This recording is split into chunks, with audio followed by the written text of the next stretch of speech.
The first thing we need to understand with the kind of change what we are going through in pandemic, pre-pandemic, during the pandemic, and post-pandemic. That is, though we will not say the post, but still as we are evolving, one thing is very certain, that is the roles are changing. So when we talk about roles, of course, the technology used in HR is also changing, and hence it's very important that we need to realign our thinking. So the first important thing what comes to for what most matters to me is reskilling, or the first thing would say that it is business acumen. So it is very important as an HR professionals that we need to correlate or work together with the business, because though we are embracing the technology, but that is how the business is run in, how the business is run. The products, the services is secondary, but it is the people. So how as an HR is collaborating with the business and making it a strategic vision for the HR department or for the HR function to correlate and then achieve the organizational excellence is what matters in these days. So that's what I would say in terms of the first thing on business acumen. Secondly, definitely the growth mindset, because we need to change our mindset as an HR professional, what is perceived as an administrative role to innovation. And that is very relevant, which we had seen during the pandemic, because the organizations which have placed HR as an important role or the function has were able to come up during the pandemic. But then those of the organization where HR were not playing an important role had to face difficult circumstances or the situations, because being operative through the reactive mode to how you can work in the proactive mode, that is developing your future leadership, how you are able to consolidate the process, how you are able to build a culture of recognition. That is something which comes in the terms of growth mindset, and of course with the influence, how you are able to create an impact.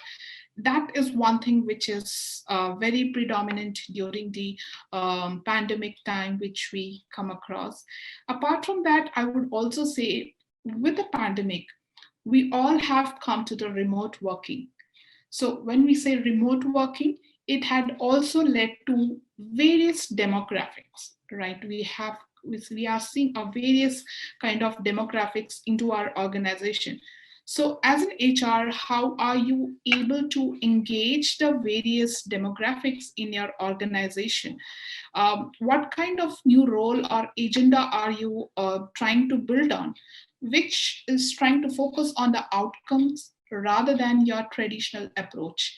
That is what the HR responsibility, and HR cannot transform itself alone, because the responsibility, as I mentioned in the earlier, it belongs to the CEO or the senior leadership, as well as with the line manager or the first line managers, because that's how we are going to achieve business results.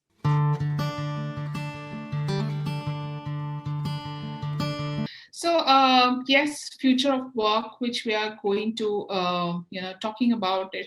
So the most important thing in terms of future of HR, I would say there's going to be a lot of focus on definitely the employee experience. So when I say employee experience in high to retire moments, that is a complete employee life cycle, from onboarding, from your talent attraction, from your onboarding, from your talent development. So how are we going to add on the employee experience element?